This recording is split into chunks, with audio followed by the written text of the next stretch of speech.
Welcome, Royalers, to another great episode of Royal Black and Elite. Thank you for joining me today for just a wonderful show as I introduce you to a filmmaker.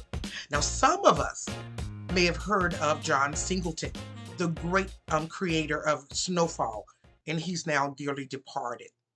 Or some of us may have heard of Antoine Fuqua, who is the director of The Equalizer with Denzel Washington. Or maybe Jordan Peele. But there was a filmmaker who came before him. And today I want to introduce you to him. He made over 44 movies between 1919 and 1948. So the man was dedicated. And not only did he make a lot of movies, but he was one of the only black filmmakers who was able to get his movies on the screens in theaters across the country for a while. But then critics began to really call his movies black race movies. The truth was that he was shining a light on racism, and he, in fact, covered a lot of different subjects. So join me today as we learn about the life of Oscar MIcheaux. I'm Lady Trinette Wilson, and I am a social historian and your lecturer. I'm the author of Royal Black and Elite, and this is the channel. And here we talk about people that most people don't talk about in Black history. And I thought this one would be great. As the writer strike is over and writers are starting to write again, I thought you'd like to know who is and who was the first Black man who was a director and a writer and owned a production studio. He was known the Duke of Black Cinema. So let's get into his life. Before I get started, I want to thank you all for liking, sharing, and subscribing.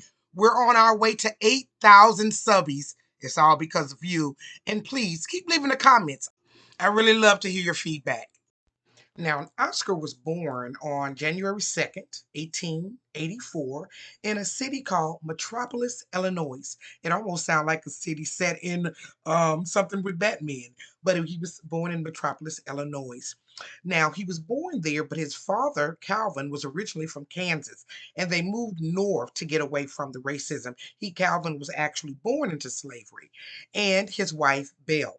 Now, together they had 13 children, and Oscar was the fifth of those 13 children.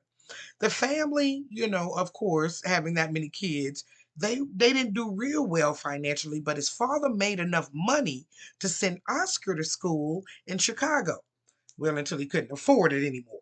But while he was there, he really learned a lot. And he always referenced back to his experiences in school that had something to do with how well he made movies, or at least at the beginning, how well he made movies. His movies began to be labeled as black exploitation movies, but they were not. They were actually a look into the life of black people and the racism that was going on in the country.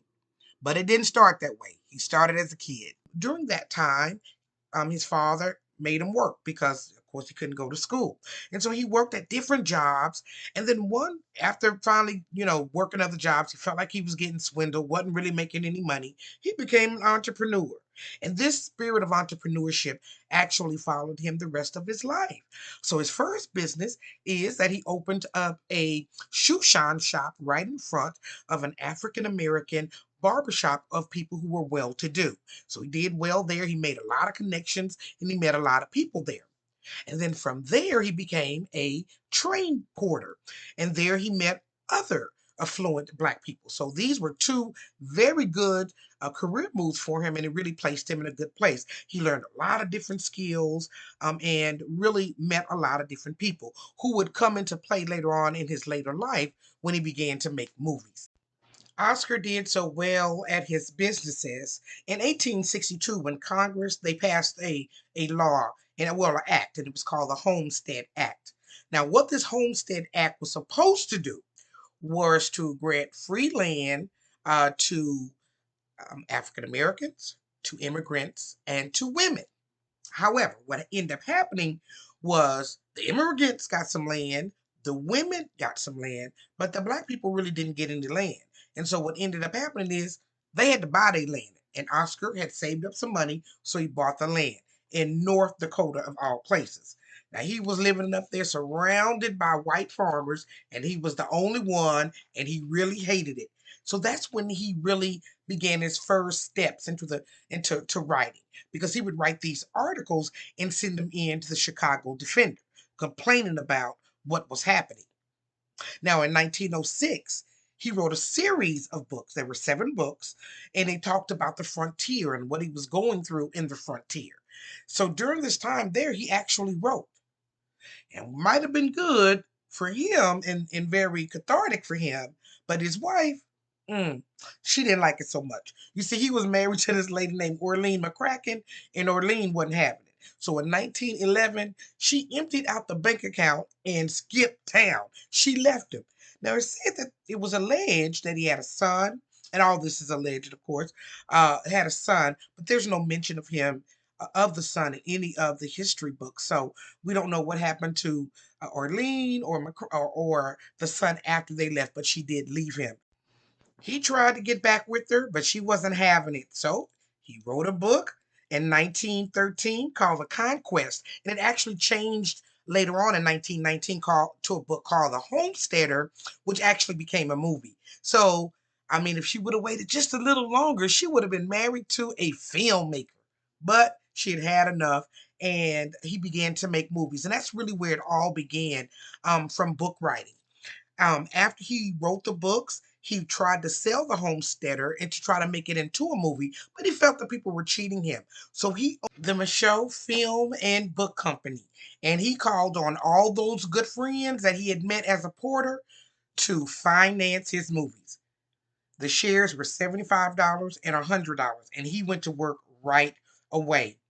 So after the Homesteader, he wrote a book called Within Our Gates. This was in 1920, and this explored mixed race couples, and actually what the racism behind some of it, and what some black women had to go through with these men. So it was a lot. In 1926, guess what? He got remarried. Her name was Alice B. Russell, and she actually helped him with his movies, and she was in his movies. So she helped him run his studio. He kept the work up in 1932. He wrote The Unaliving in Harlem, and his wife also starred in that movie as well.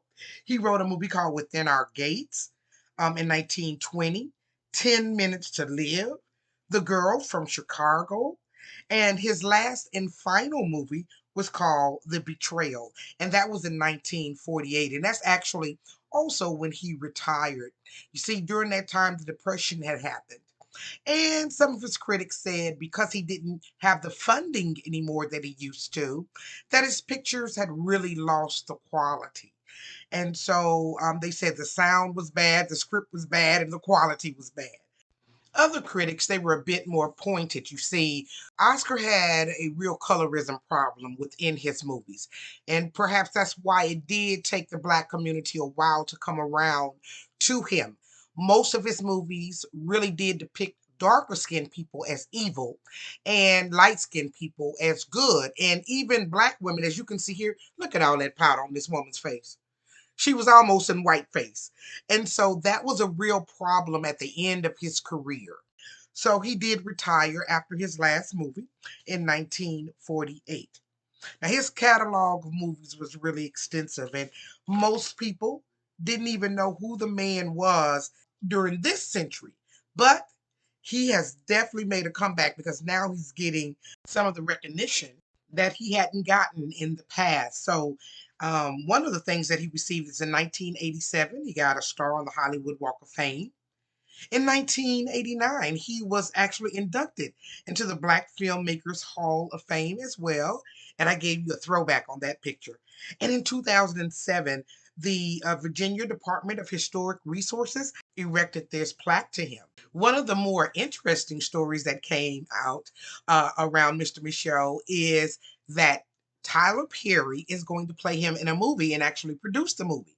So, haven't heard anything else about that, but that was the scuttlebutt in Hollywood for a while. So we'll see what happens with that. Well, Mr. MIcheaux had a brilliant career. You know, being the first black, whether he used the right people or not, he really was a pioneer in that time. He passed away in 1951 from heart failure. He was buried in his father's home state of Kansas at the Great Bond Cemetery.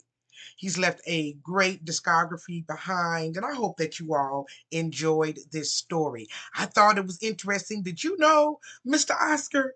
I thought his life was very interesting, and man, the things that he had to overcome to start his career and get his material out to the world. I hope you've enjoyed this episode of Royal Black and Elite. Remember, our information here is for education and entertainment purposes only. And my sources were the Sioux City Public Museum, John W. Ravage's Oscar MIcheaux, and blackpass.com. Now, don't forget to hit that like button. It helps us get through the algorithm, and share and subscribe. And if you really like what you're seeing here, look at the next video all about the first Black football coach.